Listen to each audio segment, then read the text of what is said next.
Just saw a wizarding duel outside Walgreens. One wizard cast a bullet at the other and stole his magical herbs. Turns out Dale wasn't actually a crip.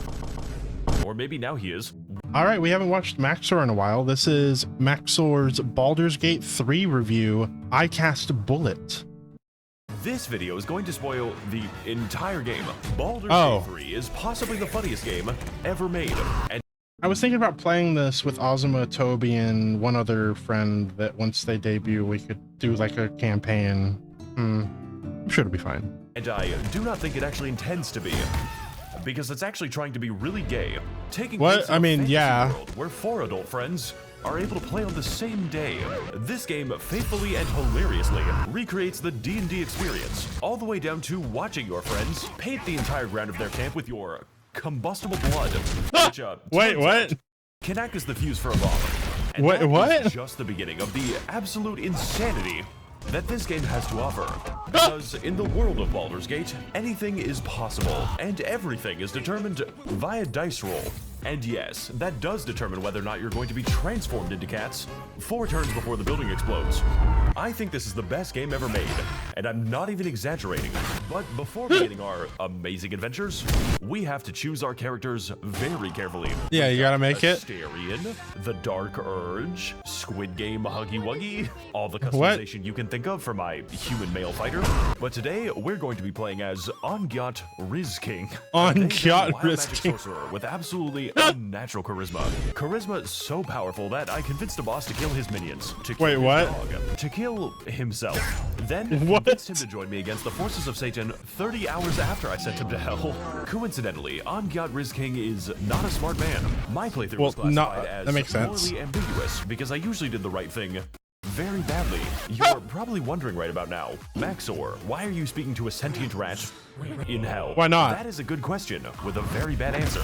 I thought it would be really funny to sell my soul to Lucifer and then break into his house, kill his incubus that he uses to have sex with himself, steal my soul back along with everything worth money, which is the real reason that I'm here. Make a break for it just in time to get caught and be forced to kill Satan, who, by the way, has 666 HP and sings about how he's going to kill you like a Disney villain.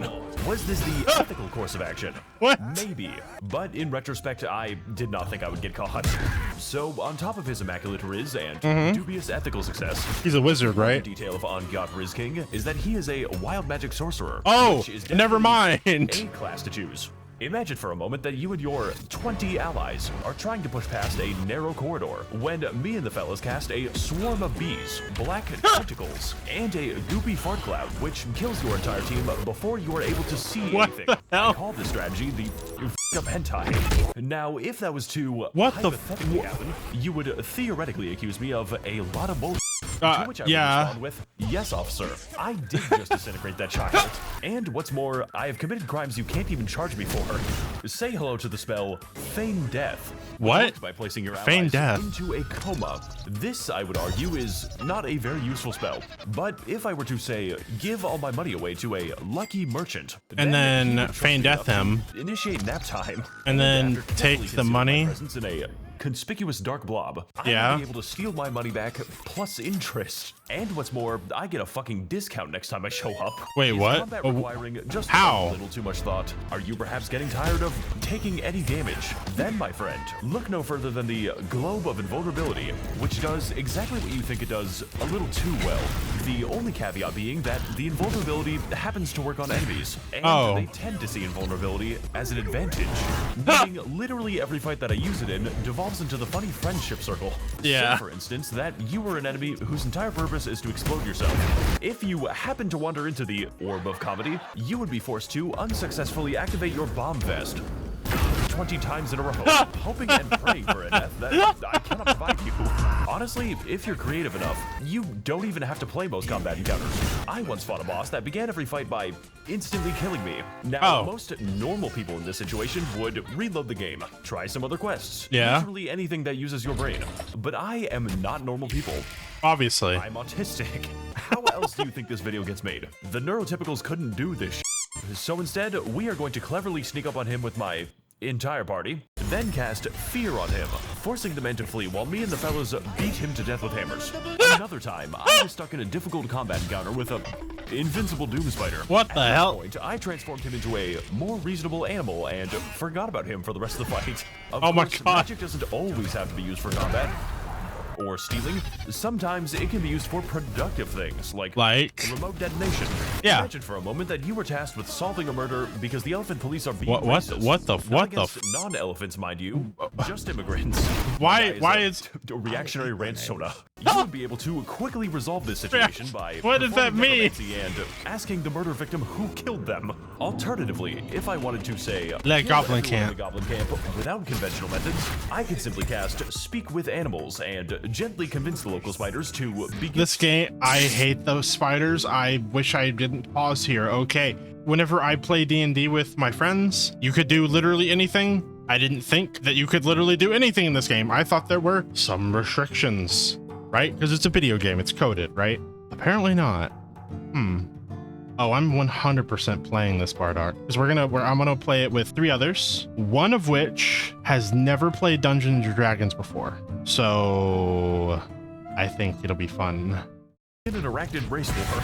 In fact, you can use this on any animal in the game, including threatening rats into revealing their cheese location, or the cat that narrates like a noir detective. Although I do think it is very strange that I don't have to cast it before speaking to gnomes. But honestly, out of all the magical items you can obtain in this game, my favorite was definitely the Gamer Sups energy drinks. Wait, what? It gives my character enough energy to leap 50 feet through the air and take extra actions per turn. It gets mailed to you as this cool alchemy powder so you can save on gold. Speaking of which, I got the Gamer Sups waifu cup art. I don't know if y'all have seen it yet or not. I'm sure most of you have. That's it right there. So Gamer Sup, when do you reopen your partnership program that I can't apply for right now? When is that happening? Just saying. See, that's what he's talking about. Wizard Baltimore. Open, dude. Spread your so what? This car kicks ass, and I can watch Madagascar while I'm driving. Just saw a wizarding duel outside Walgreens. One wizard cast a bullet at the other and stole his magical herbs. Turns out Gale wasn't actually a crip. Or maybe now he is. Wizarding life truly is amazing out here in Pennsylvania. Because when you join the Wild Magic Gang, you aren't just making a character. You're making a mistake. Wild Magic sorcerers have a random chance to select an effect from a list of 100. Yeah. As long as you install the mod that adds 80. Every character cast was a guarantee that what? It doesn't have 100 already? It had to be modded in? That kind of sucks. I mean, at least there's mod support. Thing will happen, and whether or not I wanted that to happen is a different story entirely. Consider the scenario that you and your heroic party are desperately trying to escape an underwater prison. And no, this time it wasn't for bestiality. It was for hate crimes. You have 5 turns to escape before your character reenacts the Titanic. This is when you make the critical mistake of casting a spell, which triggers the random effect of lock all doors, magically transforming this exploding prison into an exploding coffin. Oh my god. That is a reload. Or how about the time that I was tasked with holding onto a torch under penalty of death, whereupon the game decided that it would be really funny if I was banished to another dimension. Because that's fine. Be even funnier if I happened to reload the game and immediately get petrified. Okay, look, I am exaggerating a little bit here. Are you? After all, the chances of you transforming into an ovine on your 3rd try would be pretty low. Of course, it's like a 1 in 100 chance, you know. Sometimes it can do really helpful things, like permanently inflict my character with the clown curse, which is, by every metric, an objective upgrade. I had an emotional cutscene after I got this, and I'm sure it made everyone feel better. Here we have the fight with the giant robot, where I accidentally transformed myself into a cheese wheel. Wait, what? This gives us all kinds of new abilities, like cheesy smell, which would be really good if the robots could smell. Now, due to the obvious limitations of my cheesy class, smell, Baldur's Gate 3 provides a myriad of options for customization, leveling, and companions. Right. Who, by the way, can be respec'd into any other class, making strategies like the 4-man gambling squad and Jurassic Park completely possible, but not exactly viable. Personally, obviously not. I find it completely bullshit that I do not get an intimidation bonus for walking into the bank with 3 velociraptors. That's bull. Do you see this very often? So, to get at the true heart of the Baldur's Gate 3 experience, we have to make some friends and eventually have sex with most of them. Honestly, it's yeah, that's easy right. to forget that this game has combat. Personally, though, I didn't get with any of them. Why? Mostly because I can't show it, but also because okay. I was interested in a more acquired taste. That's right, baby. Gay sex with Squidward. I always dreamed of touching those Squidward tentacles as I played his clarinet. Also, if you don't have sex with anyone human, the camp skeleton just insults you for having no. What, really? Thus thou art alone. Bruh. Shadowheart, more affectionately referred to as Shart, is a cleric of Shar that I spent the entire game gaslighting into a religious fundamentalist. Then, as soon as that became slightly inconvenient, beat her to death with my entire party so badly that I could not revive the body for round 2. Now, Shadowheart could have survived if I actually trusted her, but unfortunately, she is a white woman. I don't trust those. Okay. Gale is an aggressively bisexual wizard with a nuclear bomb inside of his chest. And, it wants me defeated boots. Now, Gale claims this is because of his relationship with an actual goddess, but I don't believe him. Not because that's completely insane, but because I've seen how Gale behaves around me. Incredibly gay. Is gay. Yeah. And since I've covered all this game's wacky and funny spells, I decided that I was going to respec Gale into a barbarian and give him a gun. This wizard may be out of spells, but he is not out of shells. Will is a daring and noble warlock who is constantly told what to do and treated like a dog by a demon girl. So I don't understand why he doesn't enjoy that. This game's unrealistic. Lae'zel is a Githyanki fighter who, within 3 seconds of speaking to her, made me decide that yes, I am going to do a racist character today. And over the course of our adventure, Lae'zel surprised and shocked me by never failing to prove my racism correct. Asterion is a... Sorry, I forgot I installed that mod.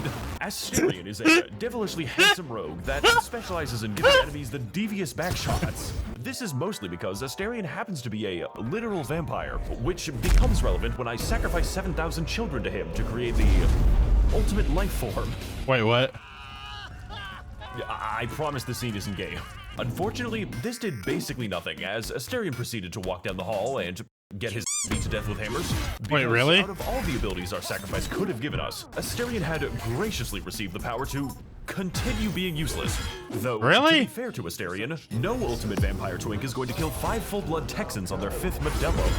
Bruh. And Karlach is a very hot barbarian that I use throughout the game as a punching bag. He needs some fire resist potions, it'll be fine. That she randomly destroyed every box in a 10-meter radius, repeatedly setting the entire party on fire until we died. It was at this moment I decided that Karlach was going to be the one to disarm every trap in the game for me.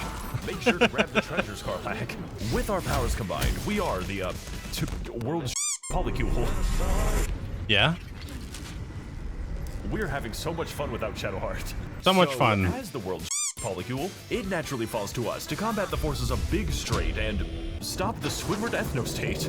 What? Mostly by accident, because if there's one thing that motivates me more than protecting my potential investments, it is stealing from them. Yes, sir, it is potential certainly bad if the only bank in the city gets robbed. But don't worry, I've conducted a thorough investigation in my camp, and I have found no evidence of wrongdoing. Quests in Baldur's Gate 3 are, for lack of a better term, insane, both in their scope and in content.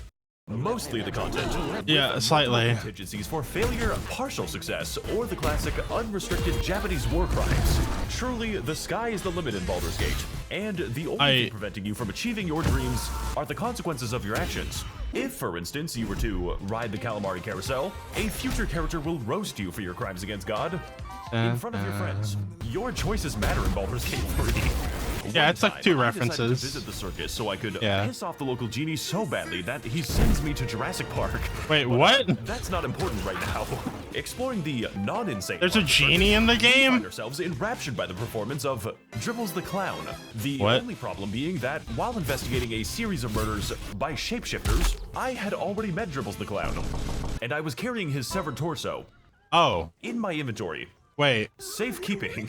So, despite knowing the identity of my gang stalkers, I decided to send Asterion to the stage anyways. Mainly because I thought it would be funny. Yeah? And I was not disappointed. This guy was it should pretty open funny? a YouTube channel where he promotes an energy drink he intentionally poisons. Now, you're gonna want to be careful after doing this quest, because unbeknownst to you, one of your crewmates has been replaced by an imposter. And worst of all, Among Us. I am kind of into this. Can you shapeshift yourself pregnant?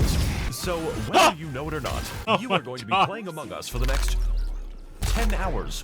And honestly, playing as the imposter is so much more fun. Which is why, instead of stopping the killings, I decided that I was going to do them myself. And eventually join the blood cult by bathing in the blood of the racist elephant to bring about a new future of crimson despair. Yes. Are usually multiracial by definition. What I'm trying to say with these long anecdotes is that you never just go to the circus in this game, or God forbid, speak to a clown. Though you are watching this YouTube video, which is close. Repost if you want to nail a porcupine to your neighbor's balls. What the what? Shake your ass. Take your hands off it and What is... Shake that Welcome to the first major dungeon of the game, appropriately named Central London. And like the actual London, it is unfortunately filled with knife with bends. the English. You can really tell because you can't understand anyone and the food is inedible. It is here that Baldur's Gate really shines as a game where you can do almost anything, and an unlucky developer will be forced to code it. There are 3 targets for you to kill in the Goblin Camp, or if you're bad enough, several dozen, each with their own personalities, weaknesses, and premium cheese strategies. Needless to say, this channel is not going to offer you any good advice. Right. After all, there's a lot of guide videos for this game alongside race tier lists. Wait, So, what? while I'm not A going to be showing race you my tier phenotype, list? What I can give you is a taste of the premium cheddar. Okay, so you're gonna want to start out by going invisible and placing a wyvern toxin into the Kool-Aid. Then lead a toast by declaring that we are going to drink until we die. Make sure that Asterion is the one to do it, by the way. We don't need him anymore.